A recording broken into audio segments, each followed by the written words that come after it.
എടാ പോലീസ് പല കാരണത്തിലും അഡ്രസ് ചോദിക്കും. ഇവിടെ നിങ്ങൾക്ക് പറയാൻ പറ്റില്ല.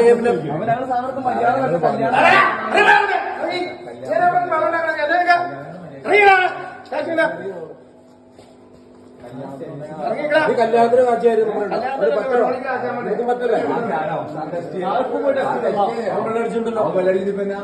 ഞാനാ വണ്ടി ഓടിച്ച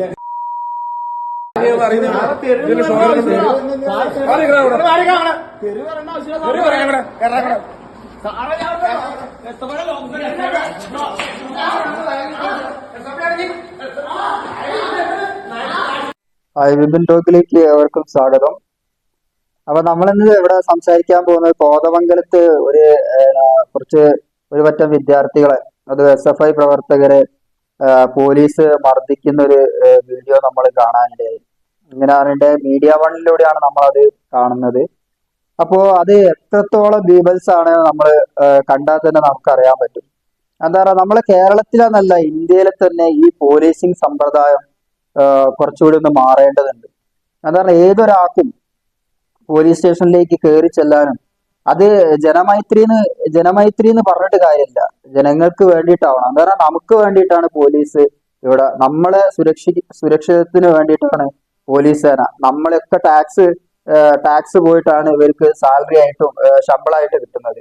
അപ്പൊ നമ്മളെ സംരക്ഷിക്കാൻ വേണ്ടിയിട്ടാണ് ഇവരെ ഈ ഒരു സേനനെ നമ്മളെ അതാത് സംസ്ഥാനത്ത് അതാത് പോലീസ് സമ്പ്രദായം കൊണ്ടുവന്നിട്ടുള്ളത്. പക്ഷെ ഇത് പറഞ്ഞിട്ടുണ്ടെങ്കിൽ ബ്രിട്ടീഷ് കാലത്ത് അതേ കാര്യം തന്നെ ഇവിടെ പിന്തുടർന്നുകൊണ്ടേയിരിക്കുകയാണ്.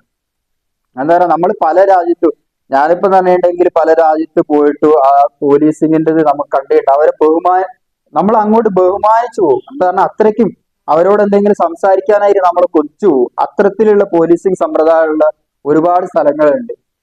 പോലീസ് എന്ന് പറയേണ്ട കർക്കശമാവണ്ട എന്നൊന്നല്ല നമ്മൾ പറയുന്നത്. പക്ഷെ ഇത്തരത്തിലുള്ള വൃത്തികെട്ട വാക്കുകള്, എന്താ പറഞ്ഞാല് അസഭ്യ വാക്കുകളാണ് നമ്മൾ പോലീസ് സ്റ്റേഷനിലേക്ക് നമ്മളൊരു പരാതിയായിട്ട് പോവാൻ വരെ നമുക്ക് പേടിയാണ്. എന്താ പറയണ്ടെങ്കിൽ നമ്മളെ തിരിഞ്ഞു കുത്തുമെന്നുള്ള പേടിയായിട്ട് പലരും പോലീസ് സ്റ്റേഷനിലേക്ക് പോവാൻ മടിക്കുന്ന ഒരു സാഹചര്യം പോലും ഉണ്ട്. എല്ലാ പോലീസുകാരും അല്ലെ കേരള പോലീസ് മൊത്തത്തിൽ അങ്ങനെയാണെന്നല്ല പറയുന്നത്. എന്നാലും പോലീസ് സേനയെ ഒന്ന് ഉടച്ചു വാർക്കേണ്ടതുണ്ട്. എന്താ പറയണ്ടെങ്കിൽ അവരെങ്ങനെ ഒരാളോട് എങ്ങനെ പെരുമാറണം എന്നുള്ള ആ ഒരു രീതിയിലേക്ക് നമ്മളെ പോലീസ് സേനയെ എത്തിക്കേണ്ടതുണ്ട്. ഈ ഒരു കാര്യം കൂടി നമ്മളെ ഗവൺമെന്റ് എന്താക്കണം, ഈ ട്രെയിനിങ്ങിൽ ഉൾപ്പെടുത്തണം എന്നാണ് പറയാനുള്ളത്. എന്താന്ന് പറഞ്ഞിട്ടുണ്ടെങ്കിൽ അത്തരത്തിലാണ് അദ്ദേഹത്തിന് കാര്യങ്ങൾ ചോദിക്കാൻ പോയ ഒരു വിദ്യാർത്ഥിനെയാണ് പോലീസ് കേരള അങ്ങനെയാന്ന് പറഞ്ഞിട്ട് അസഭ്യ വാക്കുകൾ ഉപയോഗിച്ചിട്ട് ചെള്ളക്കടിക്കുന്നത് നമ്മൾ കാണുന്നത്. അത് കറക്റ്റായിട്ട് ആ പോലീസ് ഉദ്യോഗസ്ഥരെതിരെ ശക്തമായ നിയമ നടപടി തന്നെ എടുക്കേണ്ടതുണ്ട്. അതായത് കേരളത്തിലെന്നല്ല മൊത്തത്തിലുള്ള ഈ പോലീസ് സമ്പ്രദായം തന്നെ മാറണം. എന്താണ് ഞാനിപ്പോ ഒരു ചെറിയൊരു ഉദാഹരണം പറയാം. ഇപ്പൊ നമ്മളെ മസ്കറ്റിലൊക്കെ എന്ന് പറഞ്ഞിട്ടുണ്ടെങ്കിൽ, ഞാൻ മസ്കറ്റിൽ ഒരുപാട് കാലം നിന്നൊരു വ്യക്തിയാണ്. അപ്പൊ നമ്മൾ പറഞ്ഞിട്ടുണ്ടെങ്കിൽ ഇനിയിപ്പോ എന്ത് കൊലപാതകം ചെയ്താൽ തന്നെ അവിടെ പോലീസ് ആദ്യം തന്നെ വന്ന് ചോദിക്കുന്നത് അസ്സലാമു അലൈക്കും. അങ്ങനെ പറഞ്ഞിട്ട് പിന്നെ നമ്മളെ സലാം പറഞ്ഞിട്ട് പിന്നെ കൈഫാലെ സെയിൻ അൽഹംദുലില്ലാ, എങ്ങനെയാണ് സുഖാണോ, അങ്ങനെ അങ്ങനെ അവർ ചോദിച്ച് അത്തരത്തിൽ നല്ലൊരു രീതിയിൽ വന്നിട്ടാണ് അവർ അവിടാന്ന് പറഞ്ഞിട്ടുണ്ടെങ്കിൽ പോലീസ് കേസ് പിടിക്കുന്നില്ലാന്നോ അല്ലെങ്കിൽ അവിടെ ജനങ്ങൾക്ക് സംരക്ഷണം നൽകുന്നില്ല എന്നല്ല ഇതിലൂടെ നമ്മൾ അർത്ഥമാക്കുന്നത്. എന്താണ് അങ്ങനെയാണ് വേണ്ടത്. അത് പ്രതികളോട് അങ്ങനെ വേണമെന്നല്ല പറഞ്ഞത്, കർക്കശമായിട്ട് തന്നെ പ്രതികളോട് ഇടപെടണം. പക്ഷെ ഇത്തരത്തിലുള്ള അസഭ്യ വാക്കുകൾ ഉപയോഗിച്ചിട്ടല്ല നമ്മൾ ഈ പോലീസിങ് സമ്പ്രദായം വരേണ്ടത് എന്നാണ് പറയുന്നത്. എന്താണെന്നുണ്ടെങ്കിൽ ഇപ്പൊ തന്നെ നമ്മൾ കാണാനിടയായി ദീപു കൊലക്കേസ്, പല കാര്യങ്ങളും അങ്ങനെ പല കാര്യങ്ങളും ഇതിലൊന്നും അവർക്ക് നല്ല നല്ല രീതിയിലുള്ള അത് പറഞ്ഞിട്ടുണ്ടെങ്കിൽ 19ഓളം കേസുള്ള ഒരു പ്രതിയാണ്.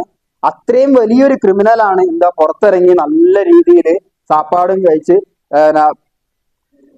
പുറത്തിറങ്ങി നടക്കുന്നത്. അപ്പൊ ഇവര് ഈ കാര്യങ്ങളൊക്കെയാണ് ശ്രദ്ധിക്കേണ്ടത്.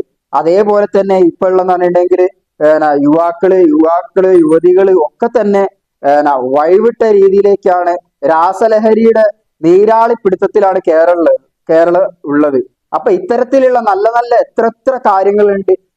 ഇതിലൂടെയൊക്കെ നല്ല രീതിയിൽ പോയി ഇവരൊക്കെ നല്ല FIR കാര്യങ്ങൾ ഇട്ടിട്ട് ഇവരെ കുടുക്കി തിരിച്ചു വന്നിട്ട് വീണ്ടും ഇങ്ങനെ ഈ ക്രിമിനൽ ആക്ടിവിറ്റി ചെയ്യാനുള്ള ആ ഒരു ഇടം നൽകാനല്ല ഇവര് പോകേണ്ടത്. എന്ന് പറഞ്ഞാൽ സാധാരണക്കാരായ ജനങ്ങൾക്ക് സംരക്ഷണം നൽകാനാണ് ഇവിടെ പോലീസിംഗ് സമ്പ്രദായം വേണ്ടത്. അപ്പൊ ഇതിനെ തച്ചുടച്ച് വാർക്കുക തന്നെ വേണം. അതറിയണമെങ്കിൽ ഈ പോലീസ് ട്രെയിനിങ്ങിന്റെ ഇടയിൽ നമ്മൾ ഒരാളോട് എങ്ങനെ പെരുമാറണം, ഒരു പോലീസ് സ്റ്റേഷനിലേക്ക് ഒരാൾ പരാതിയായിട്ട് വന്നിട്ടുണ്ടെങ്കിൽ ഏത് തരത്തിലാണ് അവരെ നമ്മൾ കൈകാര്യം ചെയ്യേണ്ടത്, അവരോട് ഏത് രീതിയിൽ സംസാരിക്കണം എന്നും കൂടി ഈ പോലീസുകാർക്ക് അങ്ങനത്തെ ഒരു ട്രെയിനിങ് കൂടി കൊടുക്കണം. അതാണ് പലവട്ടം കണ്ടിട്ടുണ്ട്. ഞാൻ തന്നെ ഒരു സമയത്ത് ഹെൽമെറ്റ് ഇടാതെ 2 വീലറിൽ പോയി. ഓക്കെ, അത് ചെയ്തത് തെറ്റാണ്, സത്യമാണ്, തെറ്റാണ്. എന്താണ് 2 വീലറിൽ പോകുന്നേരം ഹെൽമെറ്റ് ഇടണം. നമ്മൾ കാറിലാണ് യാത്ര ചെയ്ത് വെച്ചിട്ടുണ്ടെങ്കിൽ സീറ്റ് ബെൽറ്റ് ഇടണം.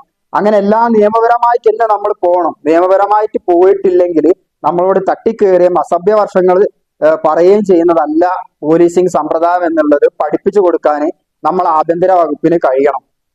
അല്ലാതെ ആ പോലീസ് സ്റ്റേഷനിലേക്ക് എന്ത് പരാതി ആയാലും ഒരാൾക്ക് നിർഭയം കയറി ചെല്ലാൻ ഉതകുന്ന രീതിയിലായിരിക്കണം നമ്മളെ പോലീസ് സമ്പ്രദായം. അല്ലാതെ ഇത്തരത്തിലുള്ള ഇതൊക്കെ കാണുമ്പോൾ അറിയണ്ടെങ്കിൽ നമുക്ക് തന്നെ പേടിയാവും. പോലീസ് സ്റ്റേഷനിലേക്ക് ഒരു പരാതിയായിട്ട് എങ്ങനെയാ പോവുക, ഏത് രീതിയിലാണ് നമ്മൾ കയറി ചെല്ലുക ഇത്തരത്തിലാവും നേരം. ആ കുട്ടികൾ പറയുന്നുണ്ട് ഇയാൾ മദ്യപിച്ചിട്ടാണ് നിൽക്കുന്നതെന്ന്. ഏത് ഉദ്യോഗസ്ഥനായിക്കോട്ടെ, ഏത് വലിയ ഉദ്യോഗസ്ഥനായിക്കോട്ടെ, SI റാങ്കിലുള്ള ആളായിക്കോട്ടെ, കമ്മീഷണർ ആയിക്കോട്ടെ, ഏതൊരാളായിക്കോട്ടെ, അവിടേക്ക് കയറി ചെല്ലാൻ സാധാരണക്കാരനും പറ്റുന്ന രീതിയിൽ, സാധാരണക്കാരന് പേടിയില്ലാത്ത രീതിയിൽ അവന്റെ കാര്യങ്ങൾ സംസാരിക്കാൻ പോകാൻ പറ്റുന്ന തരത്തിലേക്കുള്ള ആ ഒരു പോലീസിംഗ് സമ്പ്രദായം പോലീസ് സേനയെ തച്ചുടച്ച് വാർക്കേണ്ടതുണ്ട് എന്നാണ് നമ്മൾ ഇതൊക്കെ കാണുന്നേരം പറയാനുള്ളത്. അതാണ് ഇത്തരത്തിലുള്ള ഒരുപാട് കാര്യങ്ങൾ ഏഷ്യാനെറ്റ് ന്യൂസിൽ തന്നെ ഇപ്പൊ വന്നിട്ടുണ്ട്. ഒരു വക്കീലിനോട് സംസാരിക്കുന്നത് അത്തരത്തിലൊക്കെയാണോ ഒരു പോലീസുകാരൻ സംസാരിക്കേണ്ടത്? എന്തെങ്കിലും ഒരാളെ വാശി വെച്ചിട്ടാണോ ഇവര് കൈകാര്യം ചെയ്യേണ്ടത്? ഈ ഒരു പോലീസ് സേനയിലേക്ക് പോകുന്നവരെ എല്ലാരും ഈ കേരളത്തിലുള്ള ആ ഒരു പ്രദേശത്തുള്ള അവരെവിടെയാണോ പ്രതിനിധീകരിക്കുന്നത് അവിടെയുള്ള എല്ലാ ജനങ്ങൾക്കും സുരക്ഷ നൽകാൻ വേണ്ടിയിട്ടാണ് അവരവിടെ ഇരിക്കുന്നത് എന്നുള്ള ചിന്ത അവരിലേക്ക് വരുത്തണം. അതിനുള്ള കാര്യങ്ങളാണ് ചെയ്യേണ്ടത്. അപ്പൊ ആഭ്യന്തര വകുപ്പ് ഇതിന് ശക്തമായി തന്നെ ഇടപെടുകയും വേണം. അവര് ആ സേനയ്ക്ക് ട്രെയിനിങ് നൽകുന്നതിന്റെ ഇടയിൽ ഇത്തരത്തിലുള്ള എങ്ങനെ ഒരാളോട് പെരുമാറണം, എത്തരത്തിലാണ് നമ്മൾ ഒരു പോലീസ് സ്റ്റേഷനിലേക്ക് ഒരാൾ കയറി വന്നിട്ടുണ്ടെങ്കിൽ എത്തരത്തിലാണ് അവരെ കൈകാര്യം ചെയ്യേണ്ടത് എന്നുള്ളത് നല്ല രീതിയിൽ ആ ഒരു ട്രെയിനിങ് കൂടി നൽകണം എന്നാണ് നമുക്ക് പറയാനുള്ളത്. അപ്പോ സുഹൃത്തുക്കളെ, ഒരുപാട് ആൾക്കാർ നമ്മളെ വീഡിയോ കാണുന്നുണ്ട്. ഒരുപാട് ആൾക്കാർ തന്നെ നമ്മളെ ചാനൽ ഇപ്പൊ പുതുതായിട്ട് ഇങ്ങനെ വരുന്നേ ഉള്ളൂ. അപ്പോൾ ഒരുപാട് ആൾക്കാർ കാണുന്നുണ്ട്, 1000-ന് മുകളിൽ ആൾക്കാരൊക്കെ കാണുന്നുണ്ട്. പക്ഷെ നിങ്ങൾ ലൈക്ക് ചെയ്യുന്നില്ല, നിങ്ങളെ കമന്റ് ചെയ്യുന്നില്ല. നമ്മളെ വീഡിയോ ഇഷ്ടപ്പെട്ടിട്ടുണ്ടെങ്കിൽ നിങ്ങൾ ഒന്ന് ലൈക്ക് ചെയ്യുക. ലൈക്ക് ചെയ്യാൻ വലിയ ചിലവൊന്നുമില്ലല്ലോ, ഒന്ന് ഞെക്കിയാൽ പോലെ. അപ്പൊ അതൊന്ന് ലൈക്ക് ചെയ്യുക. പറ്റുമെങ്കിൽ നമ്മളെ വീഡിയോ ഇഷ്ടപ്പെട്ടിട്ടുണ്ടെങ്കിൽ നിങ്ങൾക്ക് എന്താണ് അഭിപ്രായം ഉള്ളതെന്ന് വെച്ചിട്ടുണ്ടെങ്കിൽ ആ അഭിപ്രായം നിങ്ങളെ കമന്റ് ആയിട്ട് ഒന്ന് രേഖപ്പെടുത്തുക.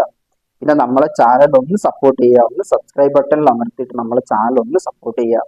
അപ്പോൾ ഇന്നത്തെ ഈ ഒരു ചെറിയൊരു വീഡിയോ ഇവിടെ നിർത്തുന്നു. കൂടുതൽ കാര്യങ്ങളുമായിട്ട് നമ്മൾ വരുന്നതാണ്. അങ്ങനെ ചാനലിന് മാത്രമായിട്ട് തന്നെ ഇപ്പൊ നമുക്ക് നിൽക്കാനുള്ള സമയമില്ല. എന്താ പറയുകയാണെങ്കിൽ നമ്മളെ സാമ്പത്തികവും മറ്റുള്ള കാര്യങ്ങൾ അത്തരത്തിലുള്ള രീതിയിലാണ് മുന്നോട്ട് പോയിക്കൊണ്ടിരിക്കുന്നത്. ഇപ്പൊ തന്നെ നമ്മളിപ്പോ ഇവിടെ പണിക്ക് വന്നത്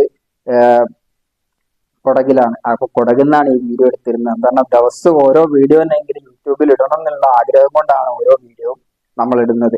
അപ്പൊ നിങ്ങളെ സപ്പോർട്ടാണ് നമുക്ക് വേണ്ടത്. അപ്പൊ നിങ്ങളെ സപ്പോർട്ട് കിട്ടുമെന്നുള്ള പ്രതീക്ഷയിലാണ് നമ്മൾ പറഞ്ഞിട്ടുണ്ടെങ്കിൽ ആരെ താറടിച്ച് കാണിക്കാനല്ല ഈ ഇത്തരത്തിലുള്ള വീഡിയോകൾ ഒന്നും ഇടുന്നത്. നമ്മളെ മനസ്സിൽ വരുന്നത് നമ്മളെ ആശയങ്ങള്, ഇത് പൂർണ്ണമായ എന്റെ ആശയങ്ങൾ മാത്രമാണ്. ഞാൻ ഞാൻ കാണുന്നത്, ഞാൻ കണ്ടിട്ടുള്ളത്, എന്റെ ജീവിതത്തിൽ അനുഭവിക്കുന്നത്, ആ ഒരു രീതിയിലുള്ള എല്ലാ കാര്യങ്ങളാണ് ഇതിൽ കൂടെ ഞാൻ സംസാരിക്കുന്നത്.